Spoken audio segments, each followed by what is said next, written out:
جی ګرانو کتونکو او اوریدونکو دا وخت زموږ سره د جماعت اسلامي سینیر رهنما او د جماعت اسلامي د خارجو امورو چې کمیټه ده د هغې مشر اسد لقمان قاضي صاحب ناست دی د افغانستان او پاکستان ترمنځ چې دا کوم صورتحال روان دی په دې حواله دوی سره خبرې کوو چې څه نظر دی دا سمي طرف ته به څنګه ځي قاضي صاحب دا راته ووایه چې دا څه وشو نو ما په خیال دا خو نه و پکار دا خو یو جنرال یو دا دغه ده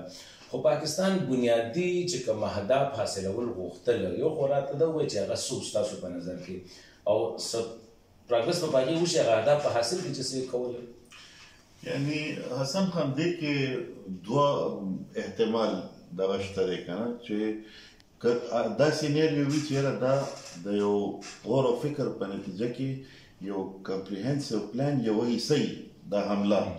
نو دا خو بیا کیدای شي چې د دې څه مثبت نتایج راوځي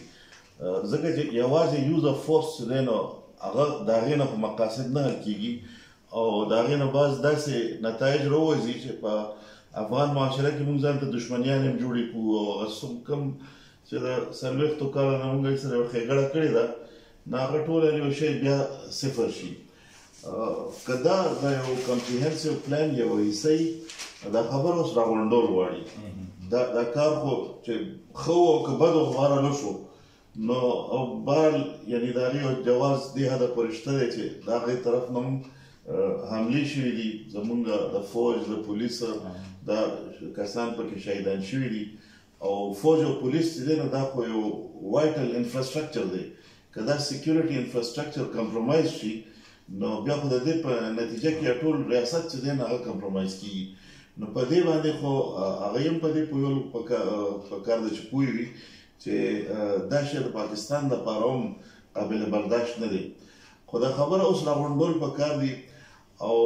یعنی په دې کې به ښه دا وي چې زمونږ یو کمپریهنسیو پلان وي او هغه کمپریهنسیو پلان جوړولو لپاره چې یو زمونږ د معاشرې یو سیګمنټ دا نه ګڼي چې یاره دا خارجه پالیسي افغان پالیسي دا کلهم هم زما ملکیت دی هم زه به فیصلې کوم بلکې اشخاص پکار ده چې څومره سټیک هولډرز دي او چې څومره کسان په دې کې یعنی ډیسیژن میکینګ کې انوالو کېږي هغه ټول یو مشاورت هم وشي یو برین سټارمینګ وشي یو تھاټ پرووکینګ وشي د هغې په نتیجه کې موږ شارټ ټرم او لانګ ټرم ځان ته ټارګېټ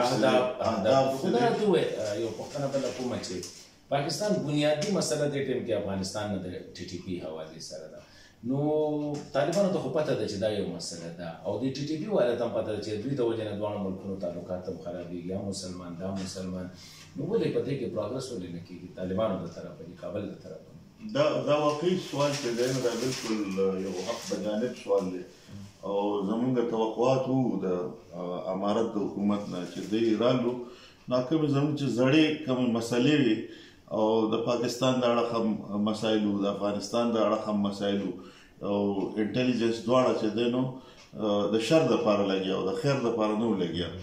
اوس پکار ده چې د امارت د راتلو نه پس زمونږ توقع وه چې دا خبرې به حل شي او د پاکستان او د افغانستان حکومتونو به خپلو کې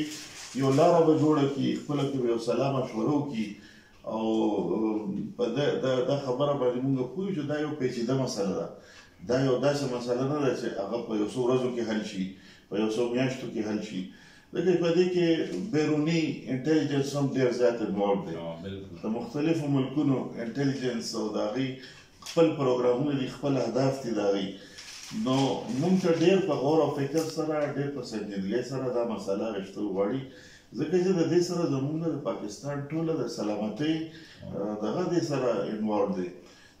نو دا یو کمپریهنسیو پلان پکار دی یو مشاورت یو لانګ ټرم پروسس یو لانګ ټرم پکار دی او ملټي پرامپټ پکار ملټي پرامپټ بالکل لکه زه به دا ووایم ایسب چې لکه په دې حالاتو کې اوس پکار دي چې علما لاړ راشي میډیا والا لاړ راشي تھنک ټینکس چې نور کوم دي د هغوی منځ کې دغه وشي چېرې دا حالات چې دي دا اوس نارمل کړي ځکه ګرانو کتونکو دا موجوده حالات نه د افغانستان په فایده کې دي او نه د پاکستان په فایده کې